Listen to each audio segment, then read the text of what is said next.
9 січня, вівторок, 9 у Києві, 10 у Криму. В ефірі «Заман». В студії Софія Бляєва. Доброго ранку.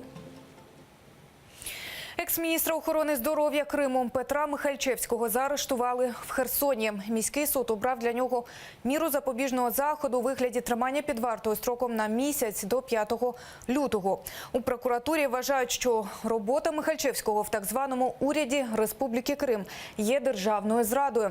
Також прокуратура припускає, що підозрюваний сприяв організації незаконного референдуму в Криму в березні 2014-го. Адвокати екс-міністра стверджують, що тримання під вартою є зайвою мірою, бо їхній підзахисний неодноразово їздив за кордон і повертався. На це засідання приїхав сам із дружиною і тікати не збирається, бо, мовляв, вважає себе невинним. Петра Михальчевського доправили у СІЗО. Захист заявив, що оскаржуватиме рішення суду про арешт. Михальчевського Петра Семеновича 11.10.1959 року народження, підозрюваного вчинення злочин, передбачений частиною 1 статті 111 Кримінального кодексу України, запобіжний захід у вигляді тримання під вартою строком до 5 лютого 2018 року включно. Это решение мы будем обжаловать. Себя виновным я не считаю. Я сюда вернулся домой осознанно. Никаких противоправных действий во вред суверенитету Украины я не проводил. В референдуме участия не принимал, никоим образом его не организовывал. Петро Михальчевський був призначений так званим міністром охорони здоров'я окупованого Криму одразу після анексії у березні 2014-го. Утім, на посаді пробув лише кілька місяців. Вже у червні ЗМІ окупованого півострова повідомили, команду так званого міністерства тамтешні правоохоронці підозрюють у корупції та запропонували Михальчевському добровільно піти з посади, що він і зробив. Юридичну кампанію з захисту ханського палацу в Бахчисараї має намір розпочати адвокатська група Еміля Курбедінова, кримського адвоката, захисника найрезонансніших справ проти кримських татар в окупованому Криму. Про це юрист заявив на своїй сторінці у Фейсбуці. В першу чергу команда адвокатів планує отримати офіційні відповіді від Російської Федерації щодо ситуації, що склалося навколо об'єкту культурної спадщини кримсько-татарського народу. Усіх юридичних тонкощів майбутньої кампанії з захисту палацу адвокат поки не розкриває, утім обіцяє з'ясувати геть усе.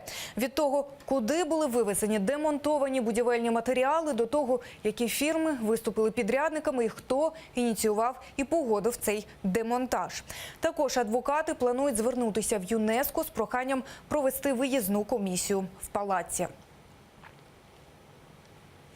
Небайдужі мусульмани Туреччини продовжують долучатися до кримського марафону, громадської ініціативи, в рамках якої збирають 10-рубльові монети для оплати штрафів, накладених на громадських діячів окупованого півострова так званою владою.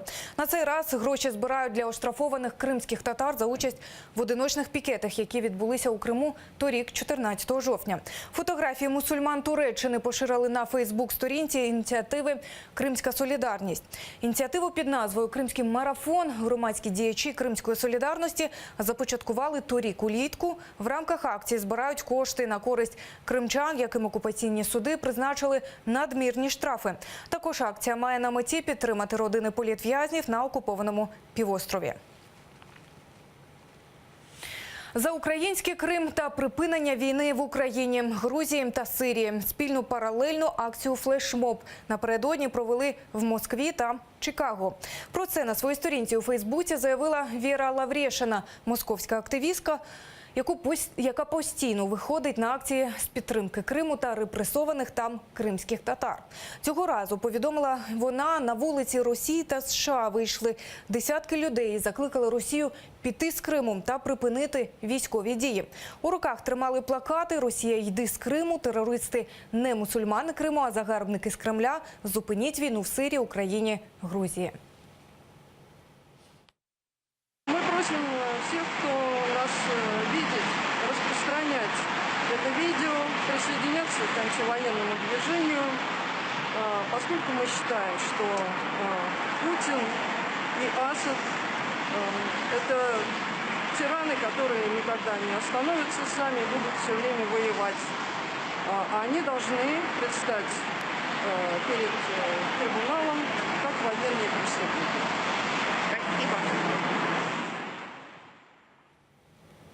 Росія ніколи не погодиться з незалежністю України, а Україна має продовжити свій шлях до членства в НАТО. Про це перший президент України Леонід Кравчук заявив в інтерв'ю Радіо Свобода. Він вкотре зруйнував поширений стереотип, що Микита Хрущов у 1954-му подарував Крим Україні.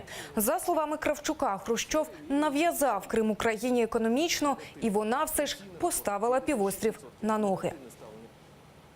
Україні Хрущов не подарував Криму. Він заставив, хай почитають Джубея, примусив взяти Крим собі, мотивуючи на політбюро ЦК КПРС тим, що Україна, маючи досвід в таких областях, як Одеська, Херсонська, Миколаївська, вона може допомогти Криму. Що, власне, і сталося? Україна допомогла, поставила Крим на ноги. Ну, як могла поставила, вона ж не могла поставити краще, ніж вся Україна. А тепер Крим анексували, ще й доводять нам, що це повернення Криму.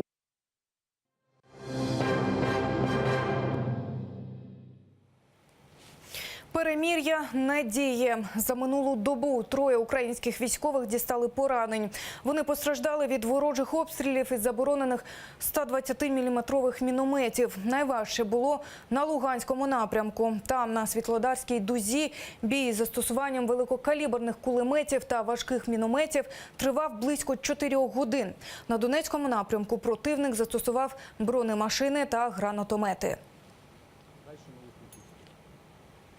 2 американських військових літака здійснили масштабну розвідувальну операцію над територією Криму. Про це повідомляє Інтерфакс Україна з посиланням на моніторингові дані західних авіаційних ресурсів. Йдеться, що у розвідку здійснили морський літак-розвідник і важкий безпілотник. Останній спочатку проводив розвідку вздовж лінії розмежування на Донбасі, потім впродовж декількох годин курсував вздовж узбережжя Криму, починаючи від його західної частини і аж до Керченської протоки.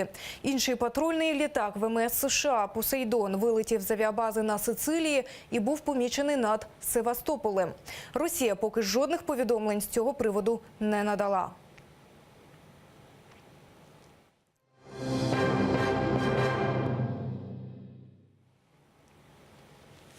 Затримали вбивцю і вже оголосили йому про підозру. Напередодні ввечері Нацполіція затримала ймовірного вбивцю адвоката Ірини Ноздровської, понівечене тіло якої 1 січня знайшли у річці на Київщині. Слідчі відзвітувались, використали усі технічні засоби. За їхньою допомогою похвилинно відстежили шлях Ноздровської у день зникнення. Опитали понад 1000 ймовірних свідків від водіїв маршрутних таксі, що працювали у потрібний час, до односельців. Зрештою, таки вийшли на підозрюваного. Утім, кажуть, крапку в гучному вбивстві поки ставити зарано. Попереду ще низка слідчих дій та експертиз. В настоящее время идут активные следственные действия, работают слідчі, и в то же время продолжаются активные поисковые мероприятия, можно сказать, оперативно-розыскные мероприятия по установлению возможных свидетелей очевидцев. Нельзя еще утверждать, был ли он один, або у него были какие-то помощники, которые принимали участие. Но на данный момент задержан в порядке статьи 208 именно гражданин, который обоснованно подозревается в совершении убийства. Імені затриманого правоохоронці нині не розголошують. Як повідомив заступник генерального директора телеканалу АТР Айдир Муждабаєв із посиланням на власні проінформовані джерела у правоохоронних органах, підозрюваний родич злочинця, який збив на автівці сестру Ірини Ноздровської. Родич злочинця, який збив автомобілем її сестру, а потім завдяки наполегливості Ірини був засуджений до кримінального покарання. Як мені розповіли, підозрюваний зізнався у вбивстві вчора увечері під тиском доказів, зібраних оперативною слідчою групою Нацполіції протягом останніх днів. Поховають Ноздровську сьогодні у рідному селищі Демидів на Київщині. Ірина Ноздровська зникла 29 грудня. За 2 дні її тіло з численними ножовими пораненнями знайшли в річці біля селища, де жила жінка. Ноздровська активно займалася юридичним супроводом загибелі рідної сестри, яку збив на автівці племінник голови місцевого суду. Перед смертю юристка заявляла про погрози від родини винуватця цього ДТП. Наразі це всі новини. Наступний випуск «Заман» не пропустіть вже менш ніж за 2 години. Залишайтеся з АТР.